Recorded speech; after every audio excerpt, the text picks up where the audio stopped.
Don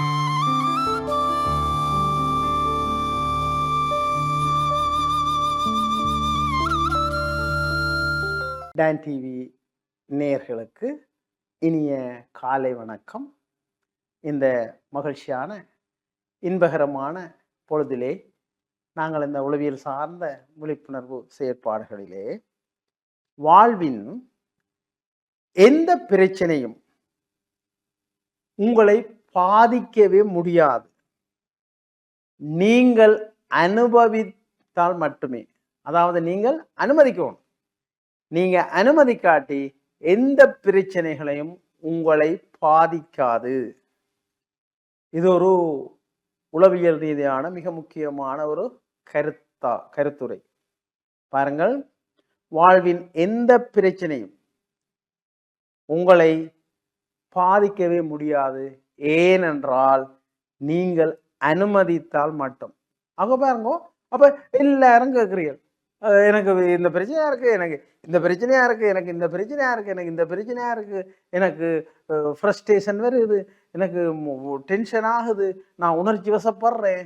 பாருங்க, உளவியல் ரீதியான பிரச்சனைகள். அப்ப இதுக்கெல்லாம் காரணம் என்ன என்று சொல்கிறார்கள்? இப்ப எனக்கு பாருங்க, கோபம் வருது, டென்ஷன் வருது, சில பேரை பார்த்தா கோபம் வருது, எனக்கு பொறுக்க முடியல, உணர்ச்சி வசப்படுறேன். அப்ப இது நானாக தேடிக்கொண்டது. மிக முக்கியமானது பாருங்கள். அப்ப நீங்க தேவையில்லாத விடயங்களில், தேவையில்லாத விஷயங்களில், பொருத்தமில்லாத விடயங்களில் தலையீடு செய்து கொண்டு இருந்தீர்களானால் உங்களுடைய சுயத்தை இழந்து விடுவீர்கள். அப்ப நான் என்னுடைய சுயத்தை இழந்து விட்டால் என்ன நடக்கும்? எல்லாரும் எனக்கு பிரச்சனை தருவார்கள். அப்ப எல்லாரும் எனக்கு பிரச்சனை தர்றது போல இருக்கும். அந்த பிரச்சனையிலிருந்து மீள முடியாதவனாக நான் ஆகி விடுகிறேன். ஆக இதற்கு காரணம் நான் தான், ஏனையவர்கள் அல்ல. ஏனையவர்கள் பிரச்சனை தருவார்கள், மகிழ்ச்சி தருவார்கள், துன்பம் தருவார்கள், ஏனைய சிக்கல்கள் தரும். ஆக அவற்றை கையாளுகின்ற ஆளுமை, கையாளுகின்ற ஆற்றல், அதை நாங்கள் பெருக்கிக் கொள்ள வேண்டும். அப்ப பாருங்கோ, பிரச்சனைகள், துன்பங்கள், வேதனைகள், துரோகங்கள் எல்லாம் வரும்.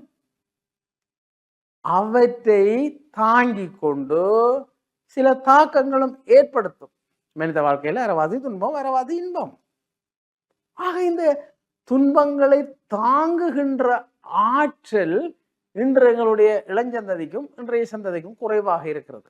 ஆனால் நாங்கள் எங்களுடைய கால சந்ததி, இந்த யுத்த காலத்துல கூட நாங்கள் எவ்வளவோ துன்பங்களுக்கு முகம் கொடுத்த நாங்கள், அவ்வளவு எங்களிடம் தன்னம்பிக்கை இருந்தது. ஆக இன்று தன்னம்பிக்கையை ஏற்படுத்துகின்ற செயலாற்றுகைகள் அவசியமாக தேவையாக இருக்கின்றன.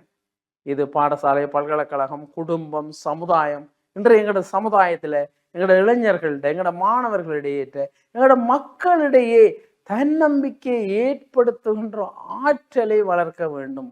பொருத்தமில்லாத, தேவையில்லாத விடயங்களை நீக்கிவிட்டு எங்களுடைய அபிவிருத்தி, எங்களுடைய எதிர்காலம், எங்களுடைய செயற்பாற்றுகை, சாத்தியமான செயற்பாடுகள் எவை?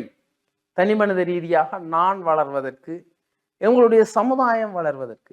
அப்ப நீங்க பார்த்தீர்களானால் இது எங்களுடைய பாடசாலைகள், எங்களுடைய மக்கள் இனமன்று போகிறது.